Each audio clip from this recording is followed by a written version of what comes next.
Hey guys, आप सभी का स्वागत है आज के मेरे ब्लॉग में। और आप सभी को 15 अगस्त की शुभकामनाएं। और आज सुबह से बारिश हो रही थी, इसी वजह से मैं सुबह काम पे निकल नहीं पाया।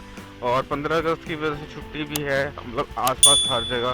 तो इसी वजह से मैं नहीं निकला, क्योंकि राइड्स होगी नहीं, तो इसी वजह से नहीं निकला। और अभी निकला हूँ, भूख लगी है, तो मैं कहा चलो बिरयानी खा लेंगे हाफ प्लेट। और उसके बाद अपने रिलेटिव हैं, अंकल हैं मेरे, उनके घर जाऊंगा, तो वो भी मैं ऐड कर दूंगा बाहर तक का, क्योंकि अंदर का तो चलो मैं रिकॉर्ड नहीं कर सकता हूँ, बट बाहर तक का मैं दिखा दूंगा कि मैं यहाँ पे आया हूँ। ठीक है। और अभी तो मैं जा रहा हूँ जस्ट पहले बिरयानी खाने के लिए। बिरयानी खा के फिर उसके बाद निकलेंगे। और हवा भी डलवानी है। हवा एक्चुअली मैंने कल नहीं डलवाई थी, 3-4 दिन बाद हवा में डलवाता हूँ, हवा कम हो जाती है, तो इस वजह से। और प्रेशर मेंटेन करके रखने से थोड़ा जो एवरेज है वो मिल जाती है। किसी भी बाइक है या आपकी कार है, अगर आप एवरेज चाहिए, आपको मतलब अच्छी एवरेज चाहिए, तो उसके लिए आपको प्रेशर मेंटेन करके रखना पड़ेगा। और व्हीकल भी मेंटेन करके रखना पड़ेगा, सर्विस कराते रहो टाइम पे। तो सर्विस के लिए अब देखते हैं अपॉइंटमेंट कब लेते हैं, 2-3 दिन बाद अपॉइंटमेंट लेंगे। तो चलो फ़िलहाल के लिए देखते हैं यहाँ पे शॉप खुली है कि नहीं खुली, क्योंकि जब बारिश वगैरह ज़्यादा होती है तो फिर शॉप खुलती नहीं है। और अभी तो चलो। सो गाइस, यहाँ वाला तो बंद है, तो एक फेस की तरफ मैं जा रहा हूँ, वहाँ पे खा लूँगा। तो चलते हैं एक फेस, और शाम को देखते हैं। अभी मैं काम पे जाना चाहूँ तो जा सकता हूँ, लेकिन उतनी राइड्स रहेंगी नहीं आज, क्योंकि 15 अगस्त है तो छुट्टी है ऑलमोस्ट हर कंपनी में। छोटी से छोटी कंपनी को भी गवर्नमेंट की तरफ से नोटिस आता है कि आपको छुट्टी देनी है, हॉलीडेज देना है। तो इसी वजह से तो चलो पहले एक फेस चलते हैं, और वहाँ जाके अपना उल्टा ही अंकल जी आ रहे हैं, बताओ, कोई वो नहीं है। वही अगर गाड़ी लग जाएगी फिर कहेंगे कि भाई गाड़ी ठो गई, अपनी गलती नहीं देखेंगे। यहाँ पे भी काफ़ी लोग रॉन्ग साइड आते हैं, बहुत से लोग रॉन्ग साइड ही आते हैं। तो कभी कभी पुलिस वाले खड़े होते हैं, अब पुलिस वाले भी हमेशा तो खड़े हो नहीं सकते ना।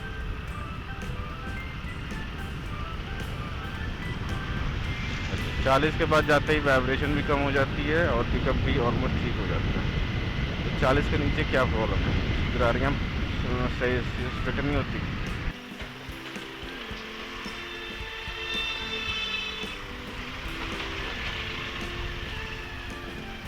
इतना लंबा जाम लगा हुआ है, और ये ऑलमोस्ट सुबह शाम ऐसा जाम लगता ही लगता है, क्योंकि पहले ये डबल सड़क होती थी, अब ये कंस्ट्रक्शन के बाद से ये सिंगल कर दिया ना। बस स्टैंड का जब से कंस्ट्रक्शन शुरू हुआ तब से इसको सिंगल वे कर दिया, 1 वे कर दिया। इधर है शॉप, 2-3 शॉप्स हैं। ठीक है। तो मैं तो भाई आसपास के शॉप में ही जाता हूँ, बड़े शॉप पे क्या जाना। देखते हैं कि यहाँ खुली है कि नहीं, वहाँ वाली तो बंद थी, तो देखते हैं यहाँ पे शॉप खुली है कि नहीं है। और मेन पॉइंट तो यार तो यहीं खानी है, फिर खा के मिलते हैं।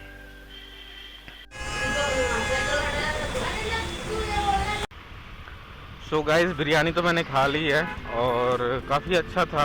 100 रुपये का प्लेट था। मैं क्लिप इसमें डाल दे रहा हूँ, मैंने फ़ोन से रिकॉर्ड किया था। एक्चुअली वहाँ पे कैमरा बंद कर दिया था मैंने, और अभी थोड़ा सा कैमरा से थोड़ी प्रॉब्लम होती है ऐसे सबके सामने रिकॉर्ड करने में। मोटो ब्लॉगिंग में क्या है कि तो कैमरा लगा के मैं जा रहा हूँ, तो अपना ब्लॉगिंग कर सकता हूँ आराम से। कोई कोई लोग देखता है तो उससे कोई प्रॉब्लम नहीं होती है, लेकिन अगर हम कर रहे हैं तो फिर थोड़ी सी प्रॉब्लम हो जाती है। तो इसी वजह से रिकॉर्ड नहीं किया, और क्लिप डाल दूंगा। 100 रुपये की प्लेट दी उन्होंने, और काफ़ी अच्छी क्वांटिटी थी, और टेस्ट भी अच्छा था।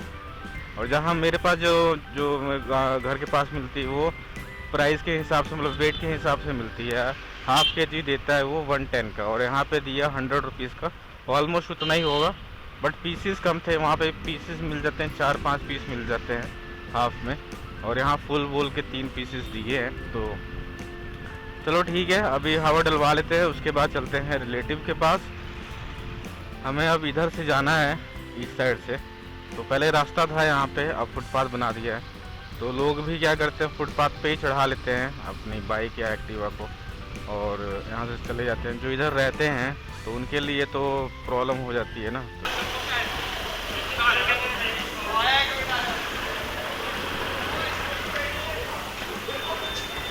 सो गाइस, यहाँ तो एयर पंप काम ही नहीं कर रहा, तो हमें आगे आना पड़ेगा। आगे भी एक पेट्रोल पंप है 56 का, तो वहाँ चलते हैं और फिर वहाँ डलवाएंगे। और जब यहाँ नहीं डल रहा तो फिर ये हवा तो डलवानी ज़रूरी है। मौसम साफ़ हो गया है, चाहे तो काम कर सकते हैं, पर क्या है कि एक तो ग्लव्स भी मेरे गीले हो रखे हैं तो टैनिंग हो जाती है, पूरे हाथ काले हो जाते हैं। और दूसरा फिर आज मूड भी नहीं है और छुट्टी भी है, तो मैंने चलो छुट्टी कर ही लेते हैं फिर। और इसी वजह से मैं आ गया ब्लॉग बनाने के लिए, और भूख भी लगी थी तो मैं कहा चलो खाना भी खा लेंगे और अपना शूट भी हो जाएगा, ब्लॉग भी बन जाएगा। अब देखते हैं कि यहाँ हवा डल रही है कि नहीं डल रही है। वाइब्रेशन काफ़ी ज़्यादा फील हो रहा है मेरे को, अभी पता नहीं, मुझे ऐसे फील हो रहा है, फील तो हो रहा है ना, तो वाइब्रेशन तो देखो है ही सही। अब यहाँ एयर पंप काम कर रहा है बात है, हवा वाले सब हर जगह बंद है यार। चलो दुकान से ही डलवा लेंगे हवा पैसे दे के। अब इधर से चलते हैं और रॉन्ग साइड ही जाना पड़ेगा। यहाँ पे भी हवा का बंद है, एयर पंप काम नहीं कर रहा, पता नहीं सभी ने एक साथ हड़ताल करी है क्या। सो गाइस अभी एक कॉल आई थी लुधियाना जाने के लिए, तो उन्होंने कहा कितने रुपए लोगे, तो 100 किलोमीटर है, 12 रुपये के हिसाब से मैंने बताया 1200 रुपये लगेंगे, क्योंकि वहाँ से तो खाली आना पड़ेगा। टोटल 200 किलोमीटर की डिस्टेंस हो जाएगा। अगर मैं 200 को भी अगर मैं 10 से भी करता हूँ तब तो 2000 बन जाएगा। तो 1200 रुपये नहीं, इसीलिए मैंने मांगे कि जाने का 1000 रुपये हो जाएगा और आने का जो फ्यूल का कॉस्ट होगा वो उसमें कवर हो जाएगा। अब देखते हैं, कह रहे हैं कि मैं बताता हूँ, नहीं बताया, अगर नहीं भी अगर होगा तो भी कोई प्रॉब्लम नहीं है, क्योंकि देखो भाई आने जाने में कम से कम 4 घंटे से 4.5-5 घंटे का टाइम लगेगा। उसके बाद फ्यूल, उसके बाद जो हमारा ड्राइव में जो 100 किलोमीटर की ड्राइव में बहुत ज़्यादा बोर होता है। तो गाइस हम पहुंच चुके हैं, अपने रिलेटिव अंकल के घर आ गए हैं, तो देखते हैं। एक तो यहाँ पे गाड़ी खड़ी करने की जगह नहीं रहती, कहीं पे कोई खड़ी कर देता है, कहीं पे कोई खड़ी कर देता है।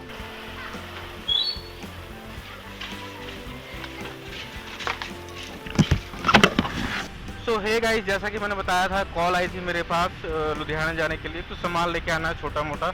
अब सामान तो जाके देखना पड़ेगा क्या सामान है, और 9 बजे तक वहाँ पहुँचना है, तो इसलिए फटाफट खींचते हैं और सीधा लोकेशन पे ही मिलते हैं आपसे, जहाँ से सामान उठाना है, फिर सीधा वहीं पे ऑन करूँगा। तो मिलते हैं फिर सीधा लुधियाने में। सो गाइस हम पहुँच चुके हैं लुधियाना और 8:30 हो चुके हैं आते आते, तो ज़्यादा डिस्टेंस रह नहीं गया, तो मैं कहा चलो कैमरा ऑन कर लेते हैं और देखते हैं क्या सामान है। लोकेशन पे पहुंचते हैं फटाफट, फिर दिखाते हैं आपको कि क्या सामान है। और रात को तो उतनी अच्छी क्लैरिटी आती नहीं है, मतलब कि वीडियो क्वालिटी उतनी अच्छी होती ही नहीं है, तो फिर सामान उठाते हैं, फिर दिखाते हैं कि क्या सामान है। जहाँ से सूट उठाना था तो किसी और ने उठा लिया है, तो अब उससे पिक करना पड़ेगा, क्योंकि थोड़ा लेट हो गया था मैं, और मैंने वहाँ पर कह दिया था कि मैं 9 बजे तक पहुँचूँगा। तो चलो ठीक है, पिक कर लेते हैं।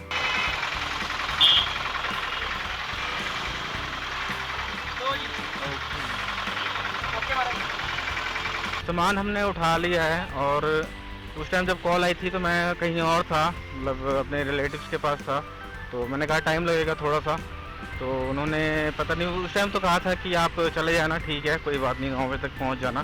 फिर जब मैं यहाँ आया तो फिर कह रहे हैं कि मैंने तो किसी और से उठवा लिया, तो बस में देने वाला है, तो जल्दी आ जाओ वहाँ पे समराले चौक पे। तो समराले चौक से उठा लिया है, तो फिर सीधा मिलते हैं आपसे ड्रॉप लोकेशन पे, कहाँ ड्रॉप करने हैं और कितने पैसे मिलते हैं ये भी आपको बताएंगे। सो गाइस पहुँच चुके हैं हम खरड़ में, जहाँ पे हमें ये देना है, तो देखते हैं कि कहाँ देना है और फटाफट से ड्रॉप करते हैं।